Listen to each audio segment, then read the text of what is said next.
It's time for Ball Talk with Sanford and Johnny.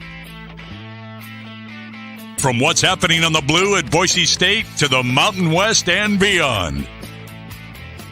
The biggest storylines, the best guests, and most outlandish opinions from two dudes who eat, sleep, and breathe college football.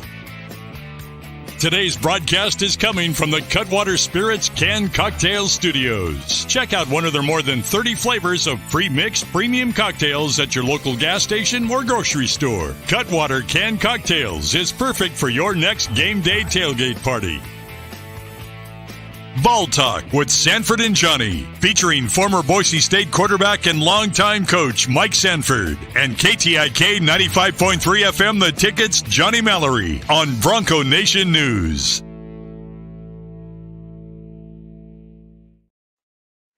To Season 1, Episode 5, Ball Talk, Sanford and Johnny. I'm John Mallory, my partner, Coach Mike Sanford.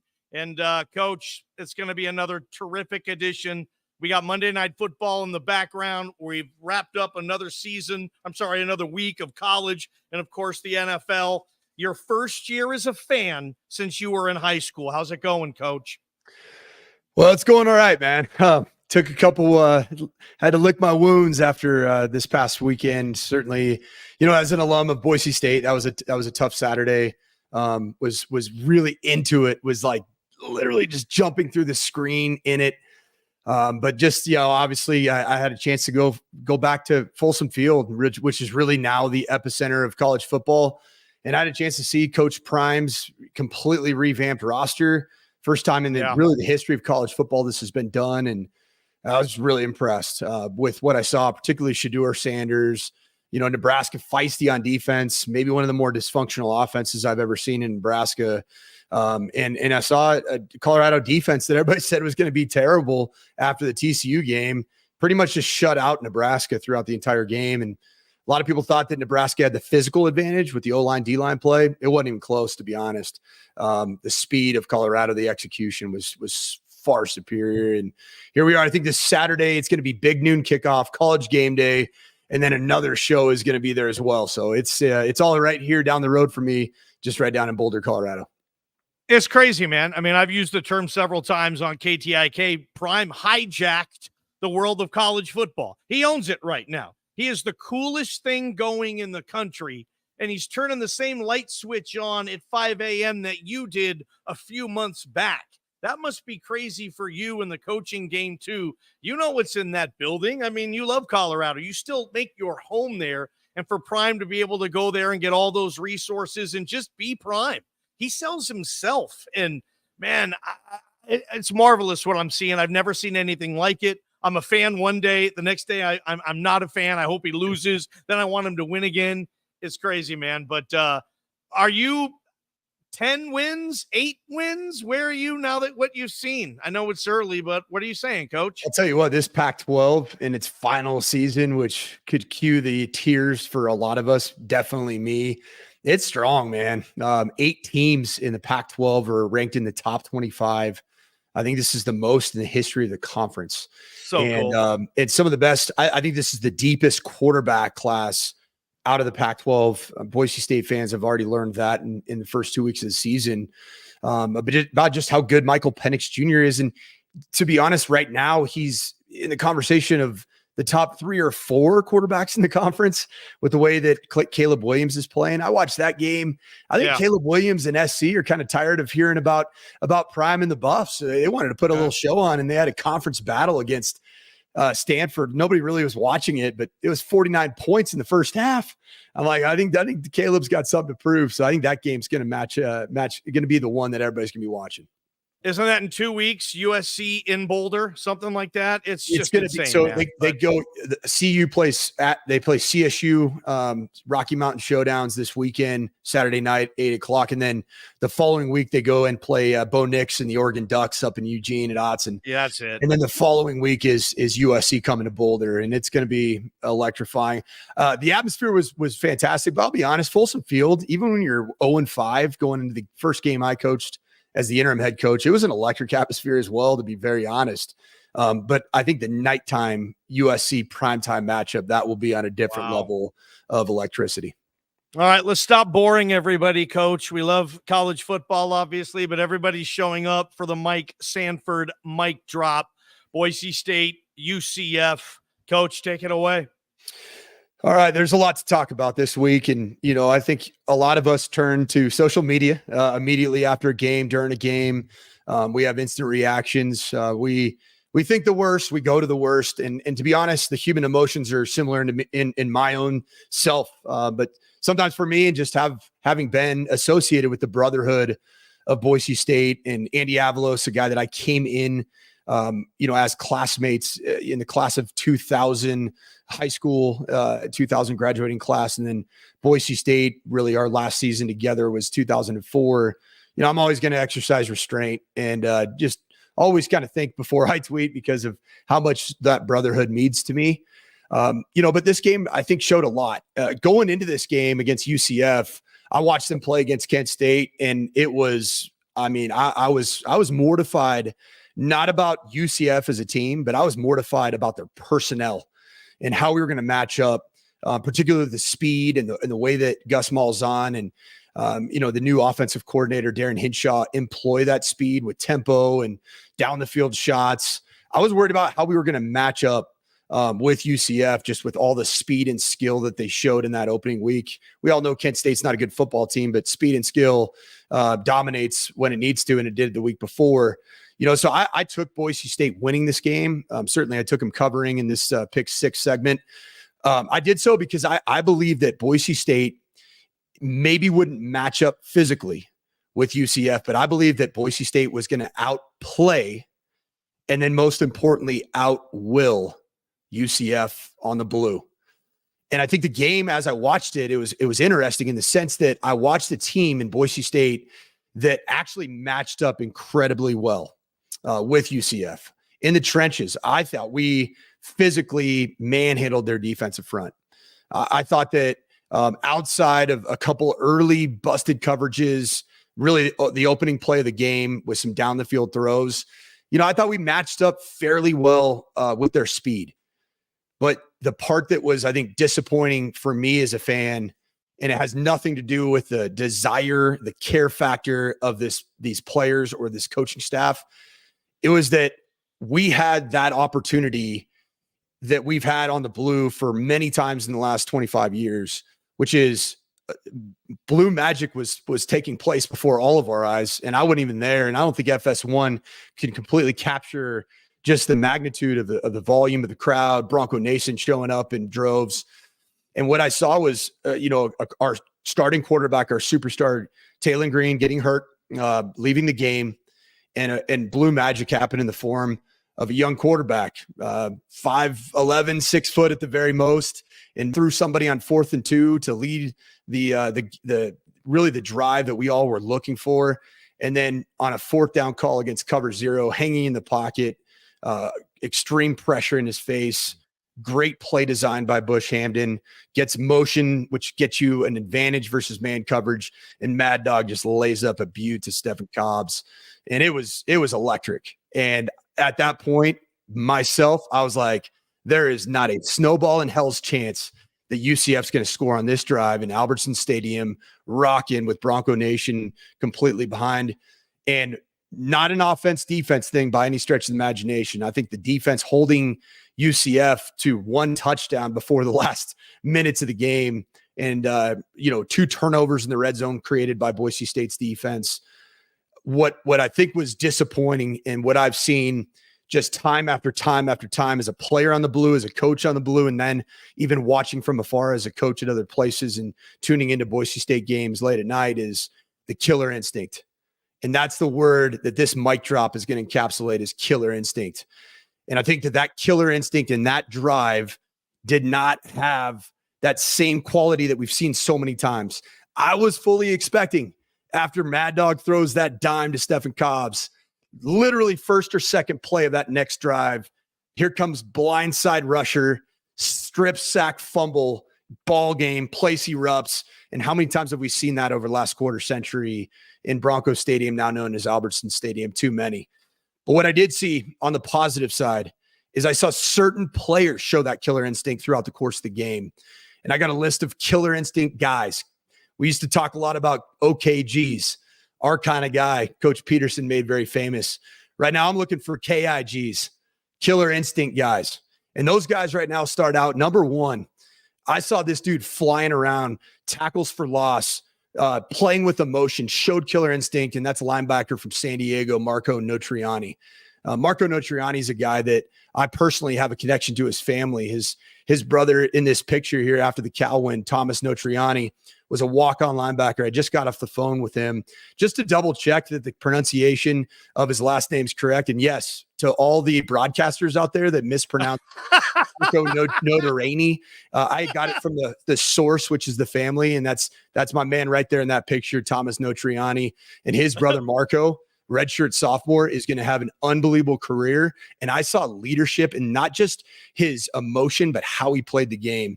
So that's my first guy. Number two, we all can say this guy's an absolute war daddy. Like I said last time, is Ashton Jeanty. The guy is everything that you're looking for in a football player. I think he's an NFL running back. I think he's going to be a third down back in the NFL. Tremendous hands. The biggest playmaker that we have on offense. I love Ashton Jeanty, and I can't wait to see the pairing with a healthy George Halani, hopefully here very, very soon on the blue, because Ashton does it all.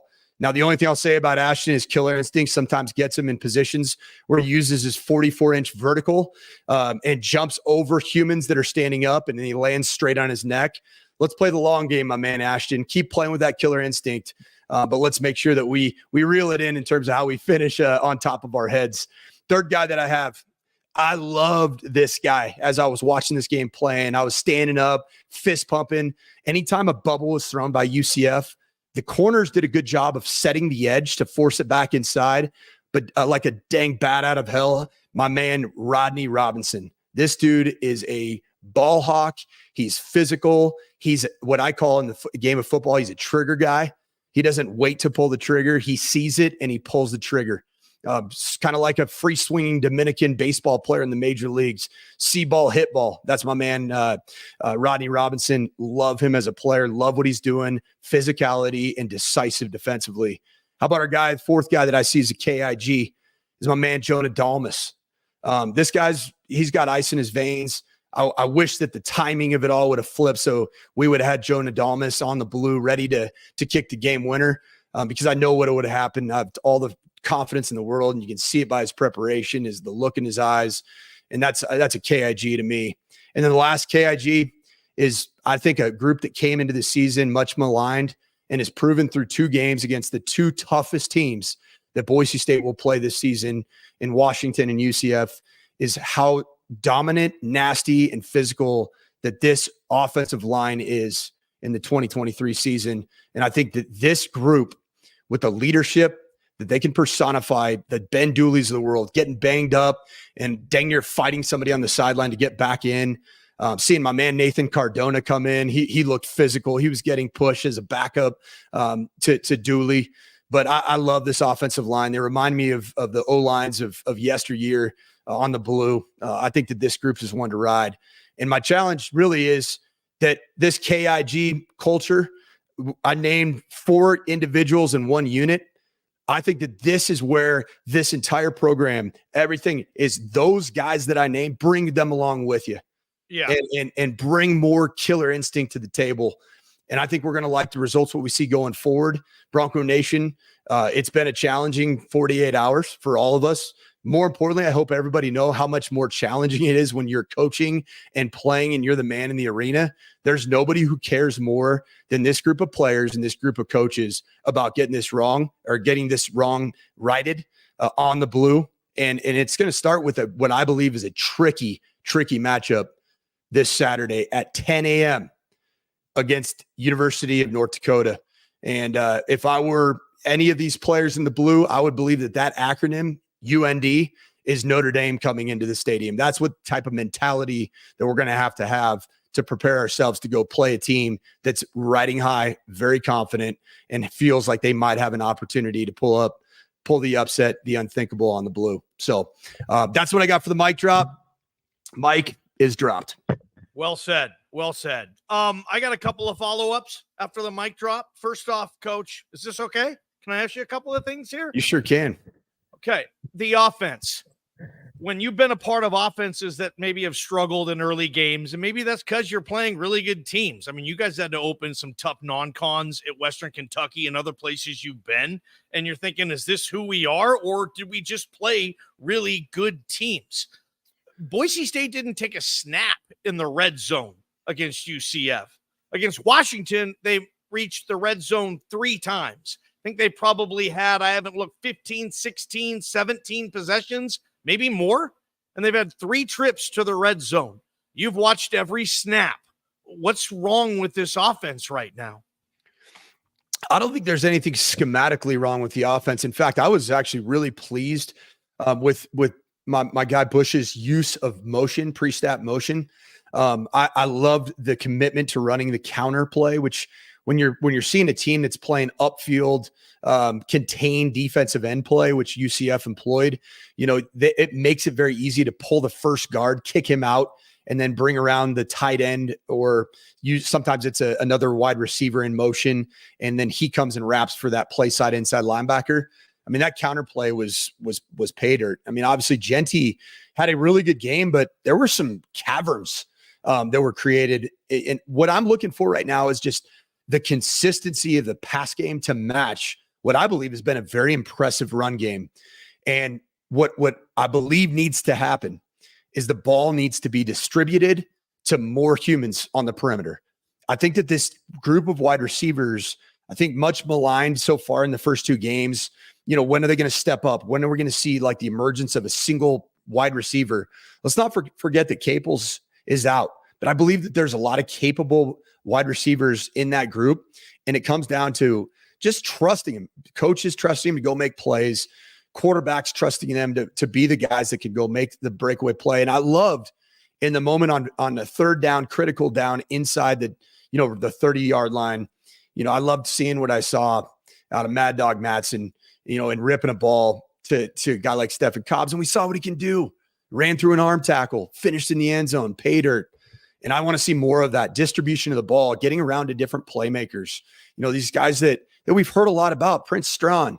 We've heard a lot about him as a receiver and his physical attributes. He might be limited in his knowledge of the playbook, but I bet he can run a go route because I've seen plenty of clips of him in one-on-one. Yeah, when you have the young players and you guys talk in your coaching meetings, well, this dude's our most talented kid. In 3-4 years, we think he's going to be at the NFL Combine. But right now, he just doesn't get it as much as the guy who's been here 4, 5, and in some cases now 6 years. You just said it. Yeah, well, can he run a go route? When do you make those decisions on that? You've probably been having to make those calls as well, where you want to play the more talented kid. How and when do you do it? Yeah, I mean, I think you just let him play, let him learn, let him grow. I mean, we were stuck with a similar situation after the first 4 games of 2014. It was Matt Miller going to the season. He's banged up. He's hurt. He's a shell of who he was as a junior the year before, and we're just keep rolling him out, and he's dealing with incredible pain, incredible injury. He's playing through it.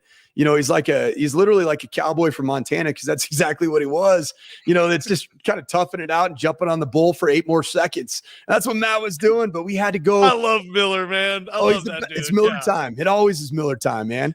But we had to just honestly rip off the Band-Aid with some of these young cats. Chaz Anderson was a DB. We had to play him and throw him a go route, throw him a post. And guess what he did? He did it. And we're like, this is insane. How this guy was played. He was a backup corner the entire fall camp. You got to rip off the Band-Aid, let him play. And what I think, if everybody thinks that just we're playing North Dakota, so let's just play everybody. I don't think it's that way. Whether you're playing North Dakota, whether you're playing Fresno State, what the remaining schedule, Wyoming looks really good early on. Huge win over Texas Tech, who really had Oregon beat in week 2, the week after they lost to Wyoming. I don't care who you're playing against. Let's rip off the Band-Aid and let's let some of these players get out there and show what they can do. And that's not just coaches. That's the quarterback position. You got to trust these guys and let them go up and make plays. And I think that right now we haven't seen that typical flow from the quarterback this season. But let's not forget about Talon. This is his third play caller in a season in 2 games. This is a third play caller. Yeah. It is. And you can say it's the same system. It's not. All of us are different. We all call games differently. This isn't the same thing. So I think that this needs to be a big game from Talon. He needs to show growth. Mad Dog Madsen's already shown that he's a dog. He's got that dog, that killer instinct in him. You think he has potential to be a starting quarterback, Mountain West FBS level? You saw that much out of Mad Dog? I can't say that because I don't see it all. Johnny, I haven't. But I'll tell you what he does have. He's got brass cojones, and he proved that. I mean, you saw that he had it, and we all saw it. 4th and 2. They call a pass play that was a great call, but shoot, UCF's got scholarship players and coaches that make millions and millions of dollars too. They covered it. What did Mag Dog do?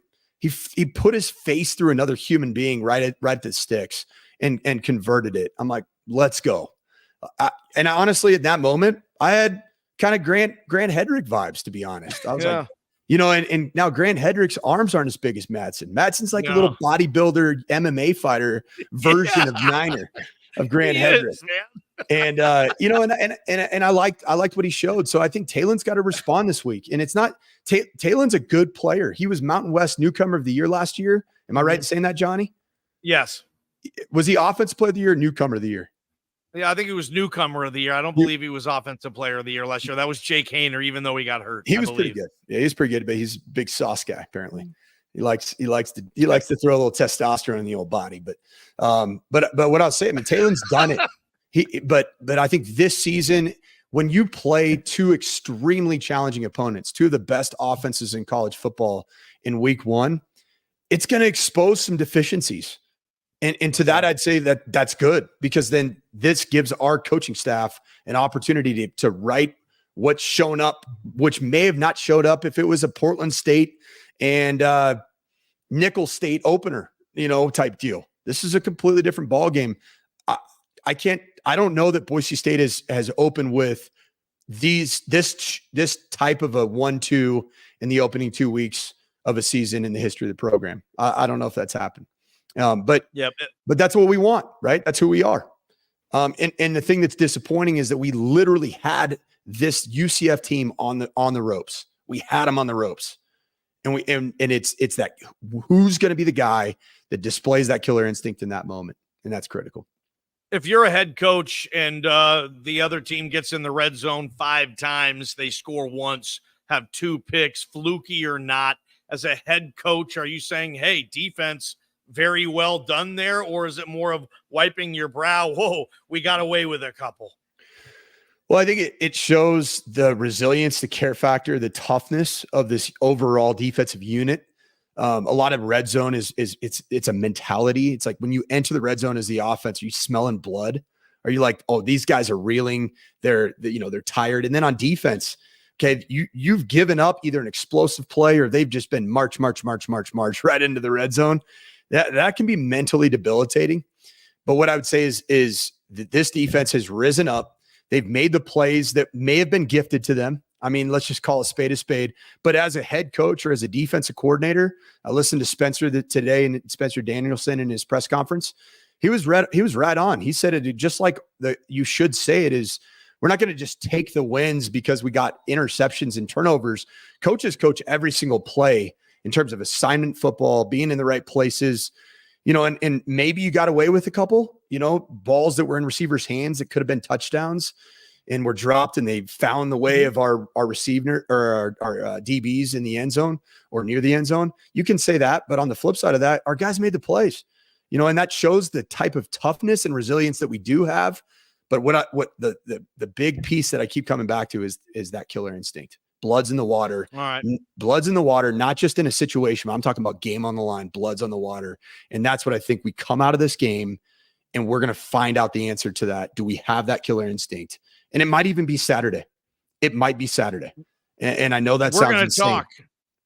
We're going to talk about North Dakota, the Fighting Hawks, Coach Sanford. You got a lot of stuff on there. We went over in our pre-show. I can't wait. You got some clips that you want to talk about of North Dakota in this Fighting Sioux passing offense, which right now is number 1 at the FCS level.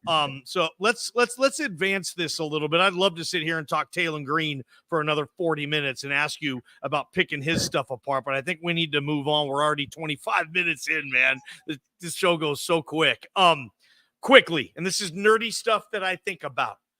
When you're a head coach at a major game like you've been on, and you know you're going to be on TV all the time, there's a camera guy, probably two in some games, that assignment is just to shoot you. Have you ever been that guy, or even in the booth when you're looking at the TV copy and you see like Brian Kelly at Notre Dame, like saying the F word a bunch of times to a kid or something? Will you ever, like in your headset, be like, hey, coach, just FYI, man, you said like 4 F-bombs there. You're looking at the kid, or hey, coach, you're on TV. How does that work? Are you cognizant of it? Johnny, that wouldn't have gone well with BK at Notre Dame. What if he said 4 F words to the player, and then I told him that, hey, man, you're on TV, you can't say that? He would have probably said 4x4. So it'd been like 16 right back at me for saying that. I think coaches, there are some coaches I think that are certainly like really caught up in the image of it all. I'd say that's more a lot of times the CEO head coach, but when you're intimately involved with the scheme, either offensively or defensively, I mean, you're so innately involved with the conversations that are happening on the headsets, the personnel changes that might need to be made, what's hurting us on defense, what we need to do offensively. And even as a head coach, you're managing the game, and so I think as a head coach, there's so much going on where it's challenging to be really cognizant of exactly what the optics are as you're coaching the game. But I do think there are times, for example, you'll have little flashes in the middle of the chaos as a head coach. Last year, I'm at CU, and, I quit chewing tobacco 2 years ago. My wife almost, it was a bad deal. So I quit. You're a zinner, man. You're a zinner now. Yeah. So I got on this stuff that has no cancer causing tobacco agents in it, and Zyn, right? So I'm in the sideline of a CU game. It's a close game. You got that. You need that nicotine, little punch in the face, get yourself going. Hey, not suitable for work, Johnny. But I literally just nervously pulled out a Zyn, and I'm on like national TV against whoever. And somebody, I think, said something to me actually on the sideline to your question.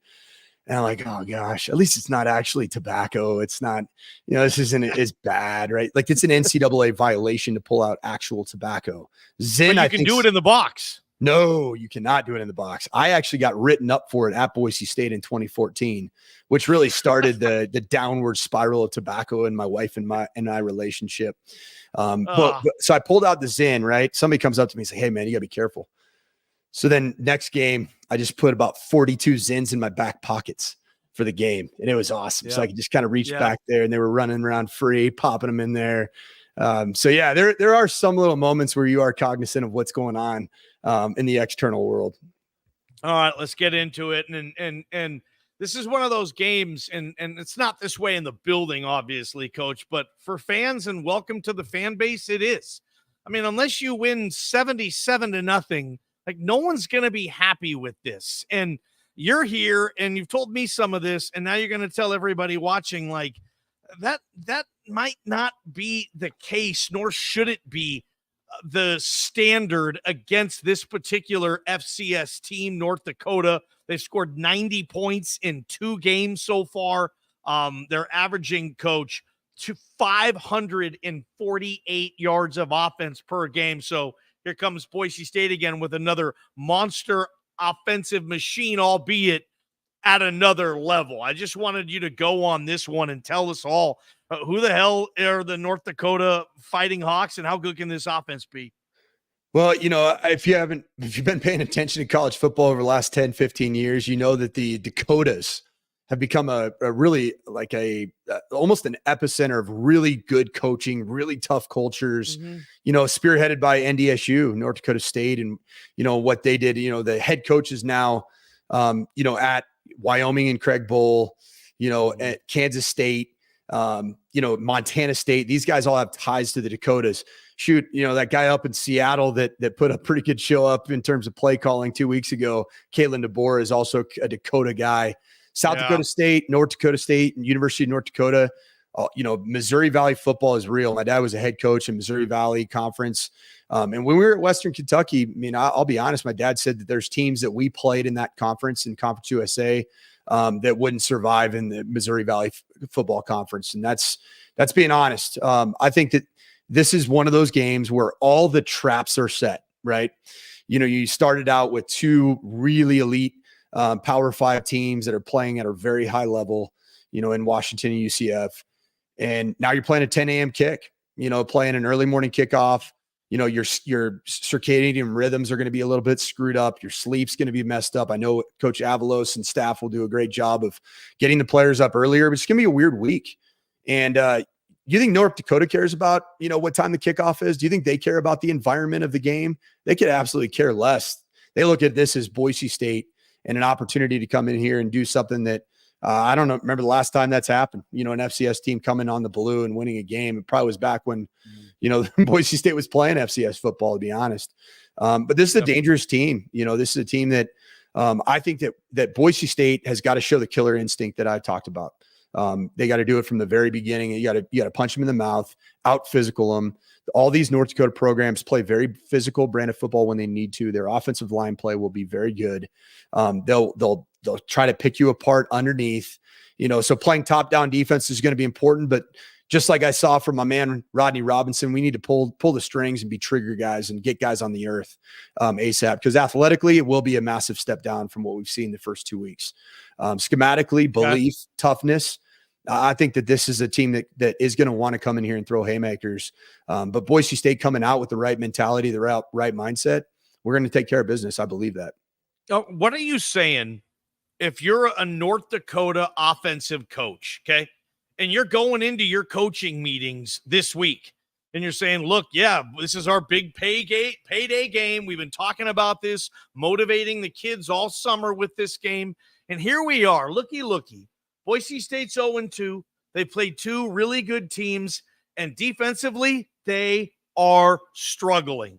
Like, they're bottom in the country of FBS in several key defensive categories, especially pass rush and pass defense. So you're in this meeting right now, and you've probably done this where you have to game plan against good teams, or you're the good team and you have to game plan against the bad team, the team that's struggling on paper. What do you think the North Dakota offensive coaches are saying? They're probably in the room right now, coach. They probably think that they can move the ball on Boise State and move it really well. I think they're going to do what they do, right? Because the last thing that you want to do is change something that's been working for them, even if it's been against Northern Arizona, who's a very respectable Big Sky conference, team. Yep.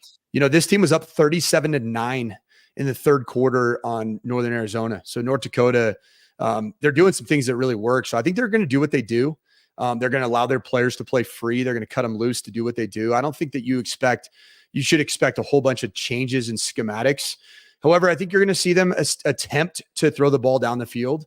And I know for a fact that athletically and schematically, I believe that that's going to be a challenge for North Dakota. I think that the size disadvantage between the corners and the back end of Boise State and North Dakota, there's not going to be a lot of plays made down the field. I think tackling is going to be really critical. This is a North Dakota offense that likes to get the ball out of their quarterback's hands, do a really good job with the receiver screen game. They're not a fast starting team. Where you look at their point total, they've scored 44 points against opponents, 6 points in the third quarter. So I think they're going to want to get into deep waters, not turn the ball over early by doing crazy stuff. I do think you'll see some trickeration on the blue. I think that's a signature of all offensive coordinators. They come to a place that really, I think, has the trademark on creativity from an offensive standpoint. Going to want to come in here and show a little bit of some wrinkles and a trick. They're going to want their trick plays to count, red zone opportunities, third and fourth down opportunities. So I'd be very cognizant of those as well. So you're thinking, though, the confidence level, you're a lower level team, not supposed to win, but you're playing well this season. And the team you're playing is a bigger program, supposed to win, and they're not. Like, do you tell that to the players as the head coach, team meeting room? They're all in front of you. What's the message? I think the message is that we first of all, we need to learn from our first two games, correct the correctable, but we can't let the 0-2 start in the exterior noise, the external noise. We can't let UCF beat us twice, right? They came on the blue and they beat us once. We can't let UCF beat us twice. And that's a mentality. That's a mindset going into this game. It's a fresh opportunity. It's a new season. And frankly, you look at the schedule, it opens up dramatically from the opening two games to the next 10 games. And I think that's obviously some of the disappointment, rightfully so, of Bronco Nation, is that we were all licking our chops to be able to get one of these two, if not both of these two, against really elite teams. But hey, football is a game where you learn a lot about yourself in the first game. The second game, I think there were some improvements from game 1 to game 2. Certainly, I mean, the score total to keep UCF at 17 points was incredibly positive.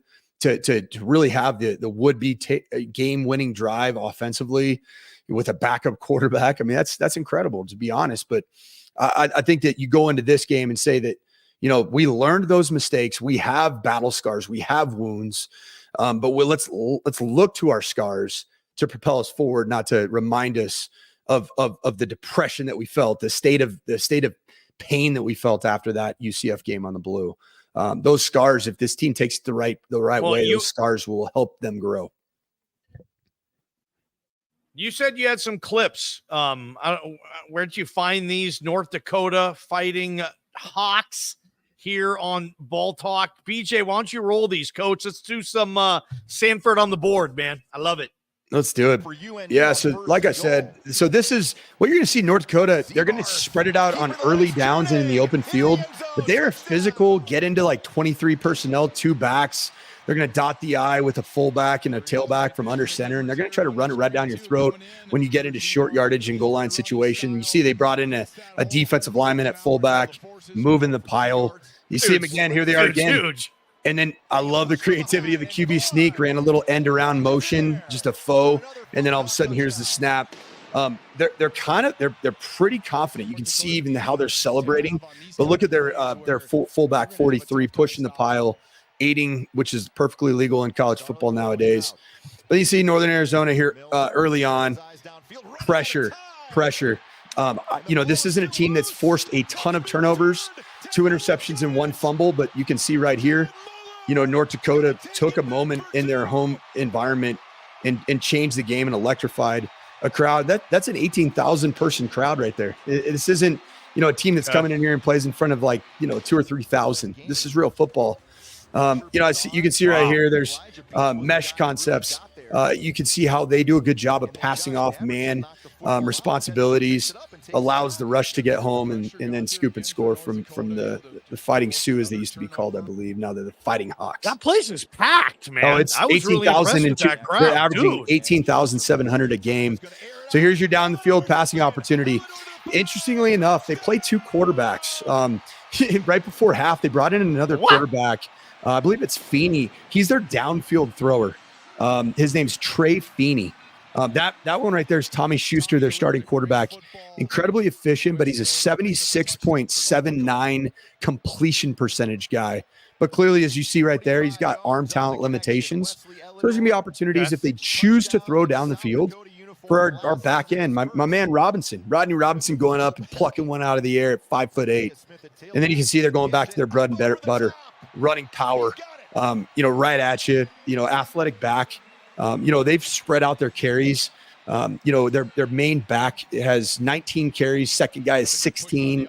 Third, quarterbacks got 10 carries. So they're a receiver and running back group by committee. They like to spread the ball around, and then you can see really the exclamation point, making the game 39-6 on NAU, which has been a team that I thought a week ago played University of Arizona very well. So this is not a slouch coming into Bronco Stadium.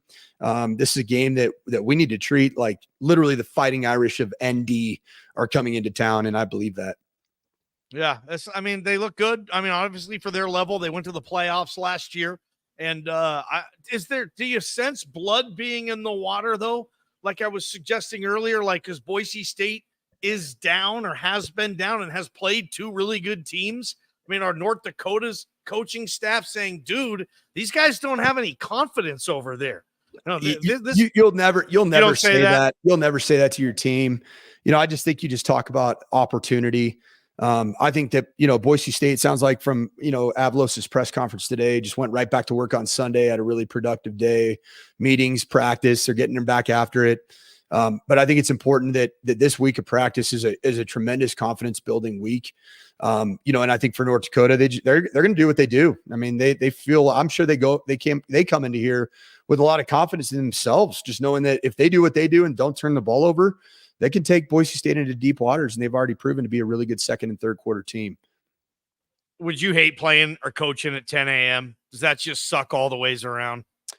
Well, the one good thing about it, if you're a coach, is that usually if you play those night kicks, even on the road, you get home at 5 a.m. and then you got to wake up like 2 hours later to grade the tape. It's really awesome. It's really good, life expectancy decisions.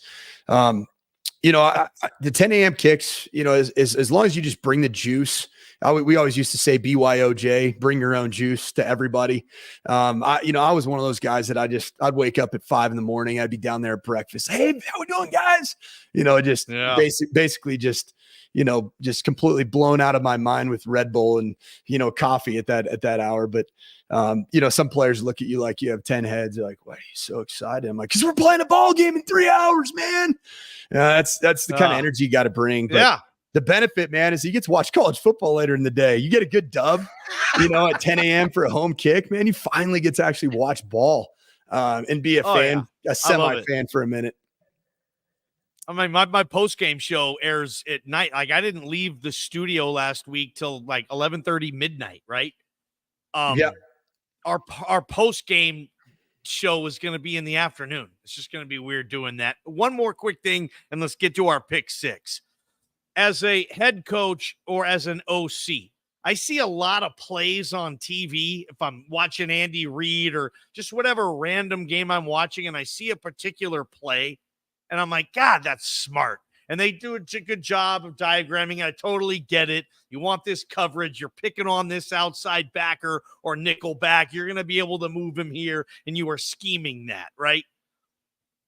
Do you ever say, hey, why don't we run that? Do you ever go to your OC when you're a head coach and say, dude, put that in? Were you ever an OC?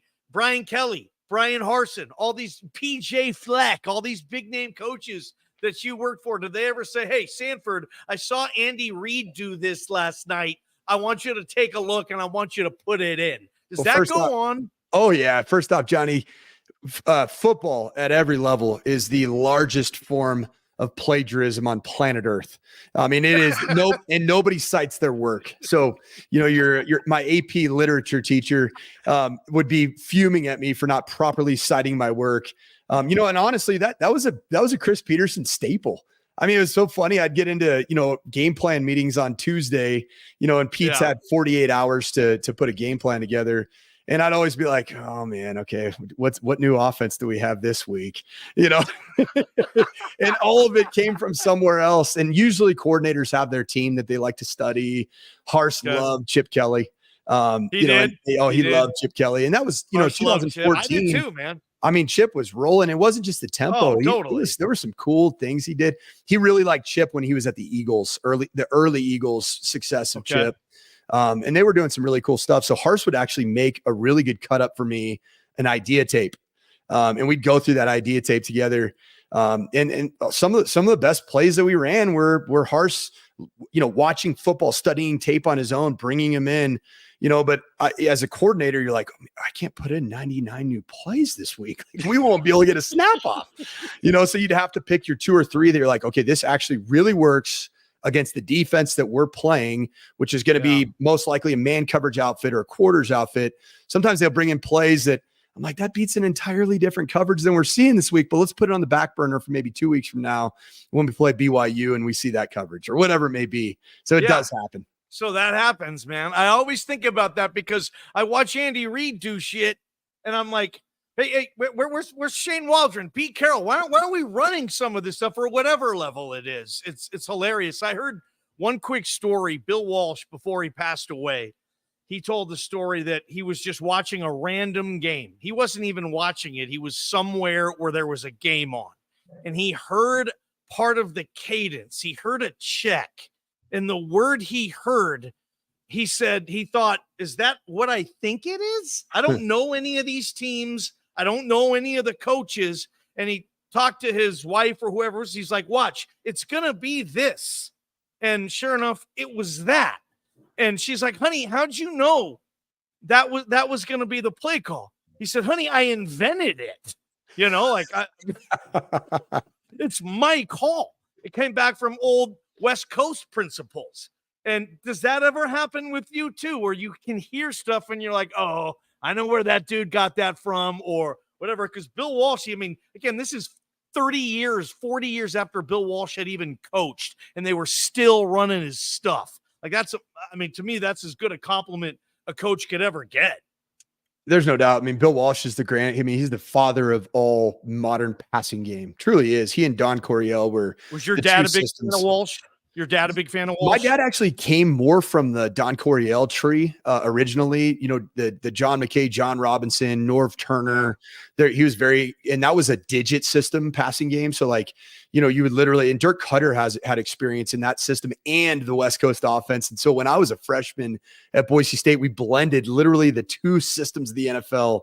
And it was like 989 is a 9 routes a go and 8 routes a post and 9 routes a go.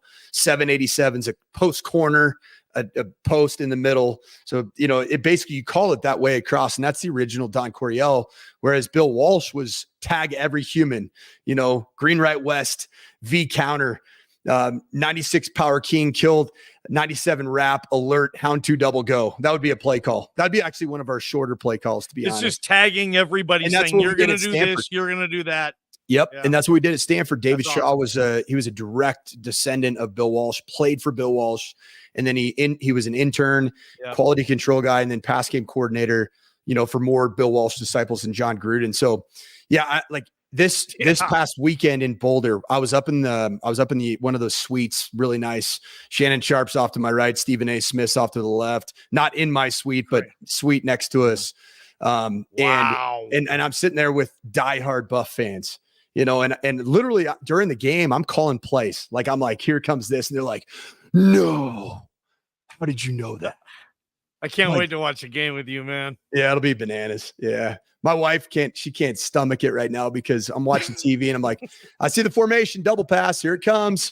I can see it every time. Like any trick play, you can totally see it coming. You see the trick plays coming? Oh man, the formations just give it away so easily too.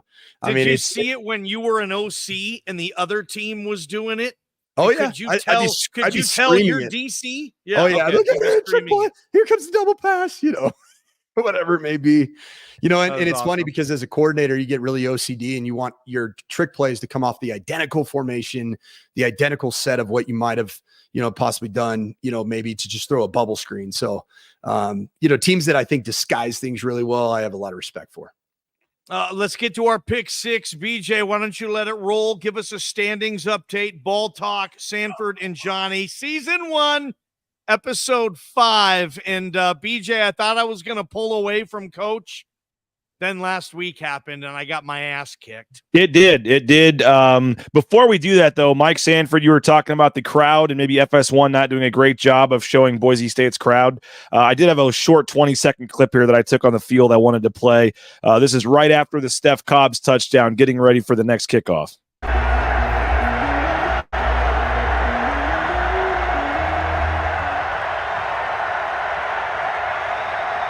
Lit.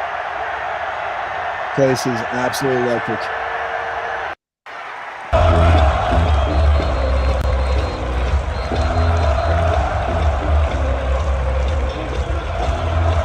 New lights. That scoreboard's beautiful, man. I haven't seen it in person. So there's which unfortunately it turns out that song Seven Nation, or that song is also the Zombie Nation, the Zombie Nation song is also the UCF song. So it was firing up some of their students there. But the place was lit. It was awesome, and looking forward to get Mike Sanford November 11th out to Boise. We got to make that happen. But yes, Johnny, you had a nice little cushion. 2 games, you blew that 1 in 3. Yes, BJ. Yes. Don't call it a comeback. Okay, we're only in week 3. It's a long season, but long season, Coach. You were celebrating after week 2, like it was. He was already. He was checking the size of your jersey to make sure it would fit him. But Johnny, you got the Oregon Ducks correct by a 1.5 there, but you lost big on A&M. Auburn won but didn't cover, and then UCF won but didn't cover. You had 2 close losses there, Johnny. Mike, you had 3 wins, and then the only loss you had was by 0.5 point. You had Washington minus 33.5. They only won by 33, so that's what they call a tough beat there. Yeah, that's why I don't bet money on sports right there. So you're both 6-5 now as we move forward here, and no line on the Boise State game, but we made our own line. So we're going 20.5 points is going to be the Boise State line, which we will get to at the end here. We made up our own line. We'll see there sometimes like the day of the game or the day before they will come out with a line at some of the sports books. But for this purpose, we agreed that was a fair line, 20.5 points for Boise State and for North Dakota. Coach Sanford, in honor of you having the 3-1 week, we will give you the first pick here, sir. Well, I appreciate that honor. I earned it by having a 2 performance over Johnny ball game. I should call him Johnny Monday Night Football. He's peeking over there watching a little bit of Zachy Wilson, I see. I'm gonna go with BJ Rain's alma mater, the Kansas Jayhawks. All right, I'll go half for you for the pick here. How about I like it. I assume you're going with KU, hopefully. The Kansas Jayhawks are traveling to Reno, Nevada. I think they actually might take the welcome to Reno, the biggest little city in the world, sign home with them, because that is going to be an absolute obliteration. Jalen Daniels. Is it Jalen or is it Jaden or Jalen Daniels? JD6, baby. Jalen Daniels. Jalen or Jaden? Jalen. It's very Jalen. I said it right the first time. Yep. Jalen Daniels is going to I think he might have 400 in the first half. I've never seen a more dysfunctional outfit than the Nevada Wolfpack.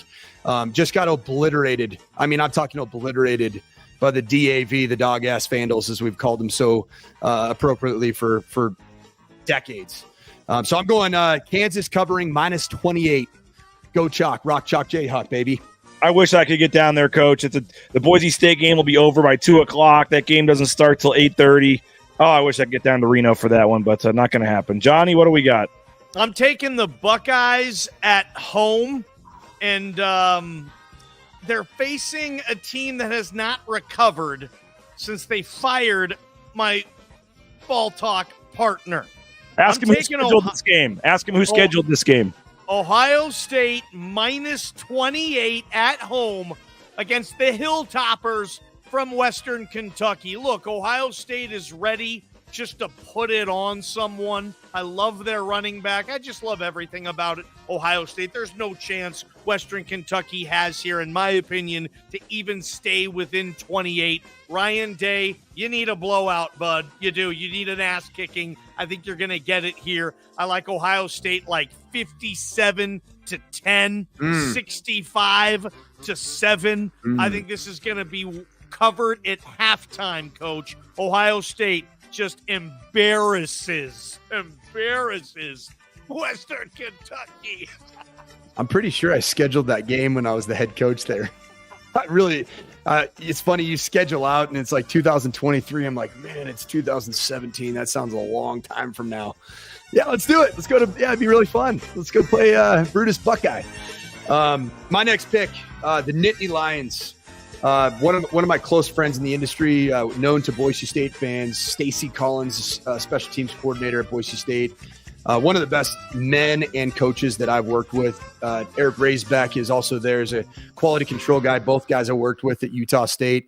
I think this is a lethal Penn State team that not enough people are talking about. Drew Aller is a spectacular quarterback. They found the next great one, I think, in the Big Ten Conference. And Penn State is only a 14-point favorite on the road at Illinois.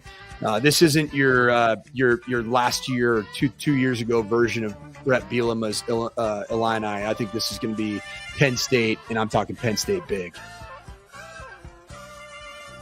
Colorado State, Colorado, the good old Rocky Mountain Showdown. It's in Folsom this year. They're not playing it in Denver.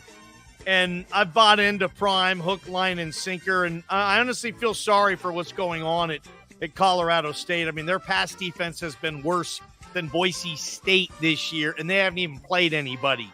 All I got to lay is 23. Prime against not a rival, but someone fairly close in proximity that people in Denver and the state of Colorado care about. I think Deion's going to want to embarrass what Jay Norvell and Colorado State are doing, and I think he has the horses or the Buffaloes to get this done. I think it's going to be, again, Deion scoring in the 40s or 50s. Jay Norvell has benched Cade Millen, or he's hurt. I just heard today that they're going with a freshman against this Prime U thing. That's going to be ugly. I'm shocked the spread is this little. I don't think there's going to be a layoff for Deion yet. I don't think they're looking ahead to Oregon just yet. Colorado State, I don't know. Colorado 57. Colorado State, I don't know. You can give them 20 and Prime still covers. Give me the Buffs minus 23 at home. All right, both of you guys have one pick remaining. By the way, this is sponsored by Circa Sports.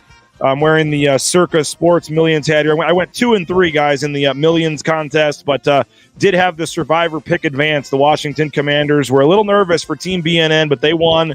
We're moving on to next week. And so Circa Sports, next time you're heading to Las Vegas, make sure you check to Circa Resort and Casino and watch all your action there. Okay, where are we going for pick 3, Mike? We're going to go back to the state of Kansas, going back to BJ Rain's territory, but the bitter enemy, which I think is a really good football team, K-State, playing at Mizzou, Drinkwitz boys. Mizzou's the bigger enemy. Mizzou's the bigger enemy. We're okay with K-State this week.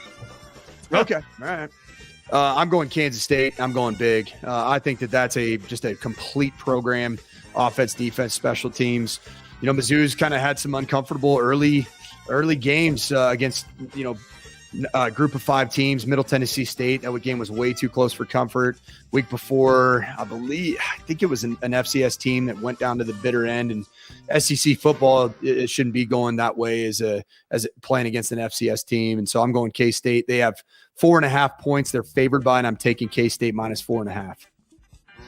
Okay, Johnny, final pick. All right, a little homer pick for me. Grew up in the shadow of Husky Stadium on Montlake, and I don't know all the details with the Mel Tucker situation in Lansing. It's really, really ugly. It might be one of the more disgusting things a coach has lost his job over for quite some time.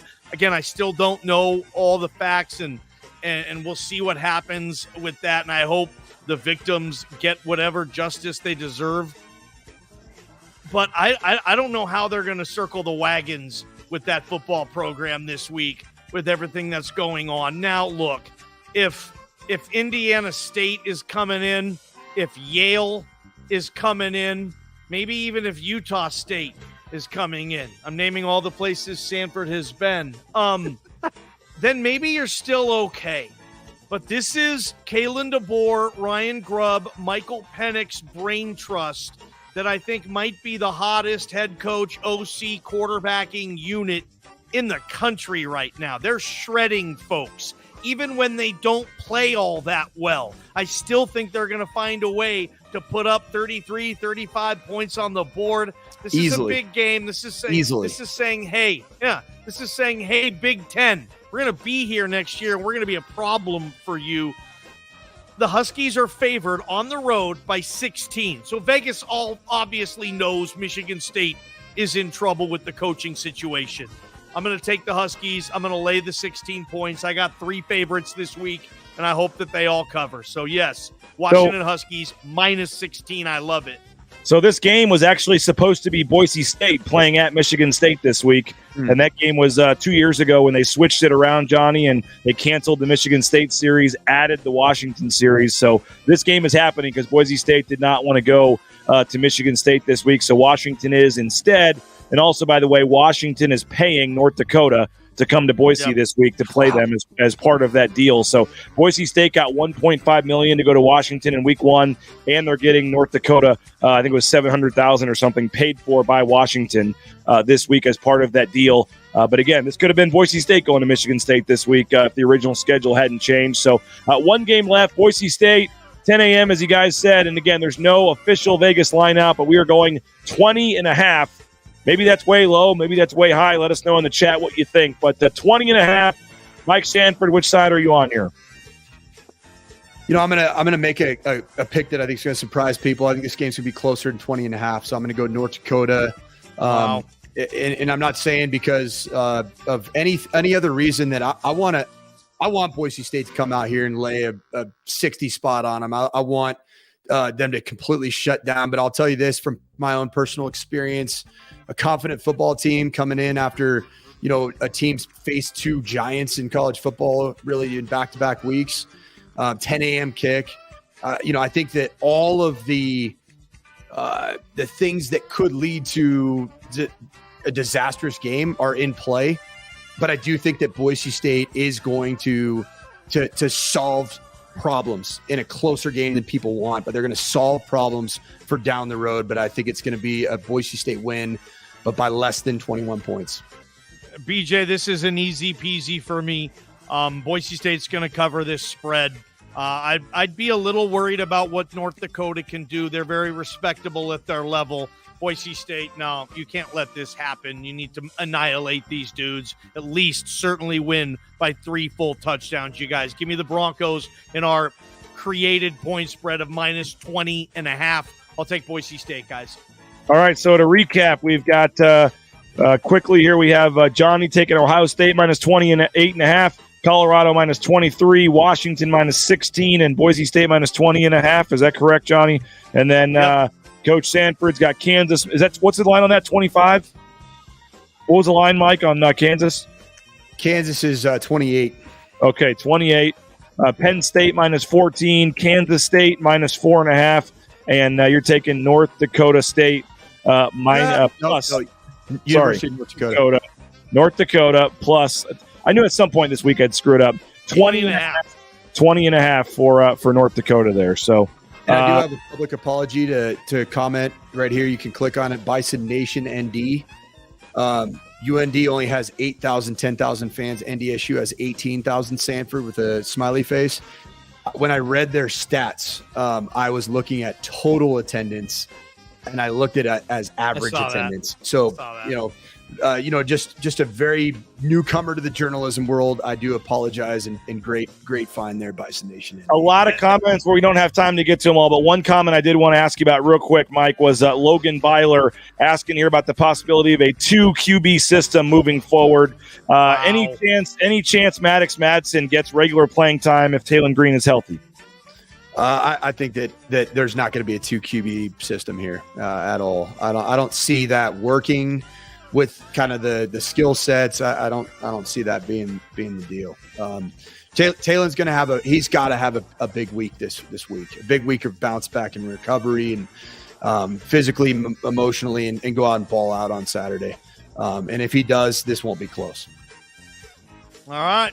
There you have it. Season 1, episode 5 of Ball Talk every Mondays here at Bronco Nation News. Sanford, what are you doing there? What are you doing there, Coach? What do you think, man? I got my new NIL. Nice I think that's a Ashton Genty NIL gig. That is, man. I love that logo. That was the first helmet logo I had when I came here in 2000. So I'm loving this new lid. So get over to the Blue and Orange store and get it, right, Johnny? Yes, Blue and Orange store. All right, man. Well, hey, it's been great, man. Week 5 was a good one. And I look forward to seeing how the Broncos respond this weekend. Killer instinct, guys. KIGs, baby. Let's follow Coach on Twitter. Stay in touch. We'll see you next Monday night. Ball Talk, Sanford and Johnny on Bronco Nation News.